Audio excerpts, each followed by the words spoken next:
Howdy, howdy. Sudevil here.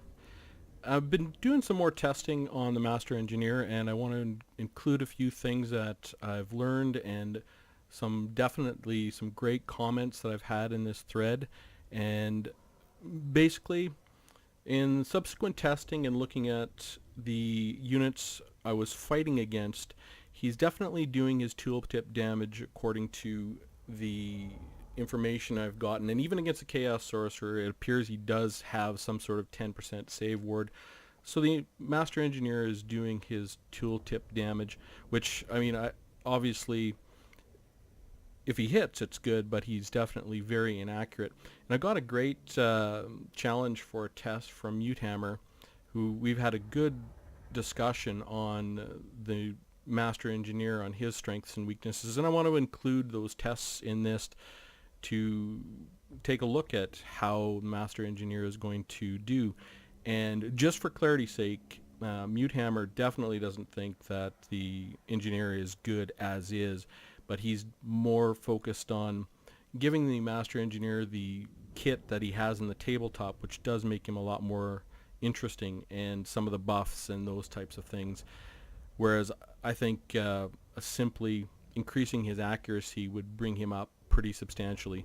But he is using an inaccurate gun, might be difficult, but I'd at least like him to hit when he's really close. I know I've hunted with, well, I wouldn't say hunted, gone shooting rabbits and stuff like that with a black powder gun, and black powder guns are pretty inaccurate, but if you're 30 yards from a rabbit, you make them into rabbits too.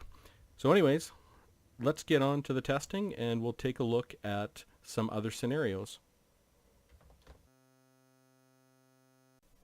Now, the first test was to specifically look at 4 Master Engineers against Kolek, the Chaos Lord, and to see how fast they could damage him, because I think another possible solution would be to up their damage, and the worry was that that would make them OP. So I have 4 set up, and they're definitely firing steady at Kolek, and they do a pretty good number on him. There's no doubt about that. They rout him within a reasonable amount of time.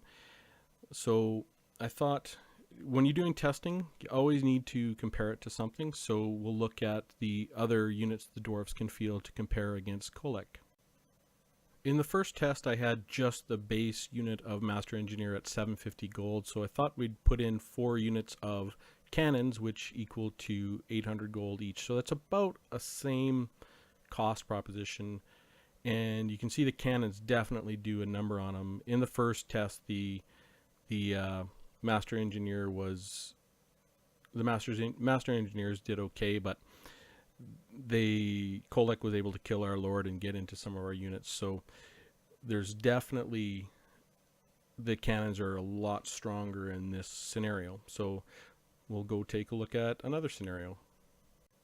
Here we have 4 units of Thunders, which are actually cheaper than 4 units of the Master Engineer, and in the same pretty much result, they actually did, I think, better than the cannons, which I would expect. And if you've seen some of my essential units, they are very, very strong against enemy lords, and they just prove it out once again in this scenario. I wanted to give the Master Engineers another run and see how they could do with all their buffs. So I got their accuracy and reload skill buff, and it's on all of them. It does make them a lot more expensive, coming in at 1135.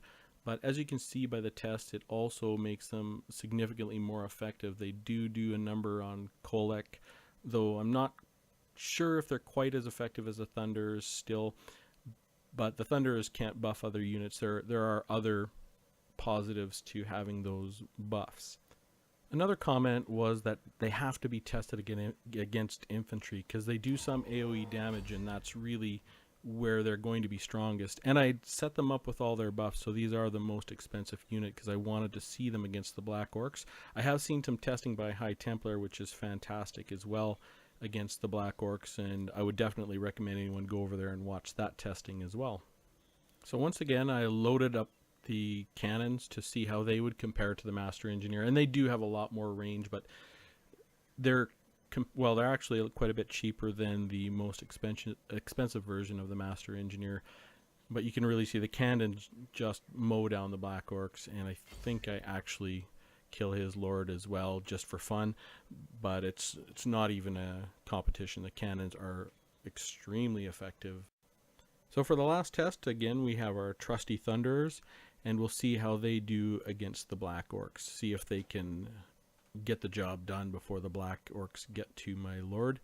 And they're not the best at this job, but they do pretty well, and rout him and then go ahead and kill the lord as well. Thunders are a fantastic unit all around. So where does that leave us with respect to the Master Engineer? I think the testing is pretty clear. He's still a very weak unit, but there's a lot of differing opinions on how to fix him. I think everyone agrees that he's not effective, although I think he's really outright broken when it comes to comparing him to any other unit you might be able to field. That said, I would like to ask anyone else's opinion. This has been a great set of conversations. This has spurred some great testing, and I think I might have found a possible good use for the Master Engineer in a competitive match, and I will post that in my Essential Units campaign.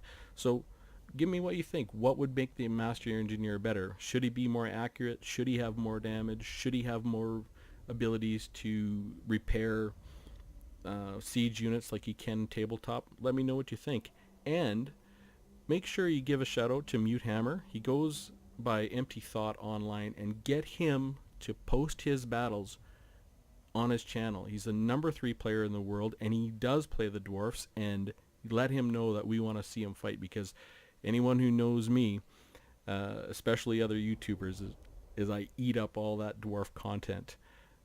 Anyways, hope you found that interesting, and I'll see you soon.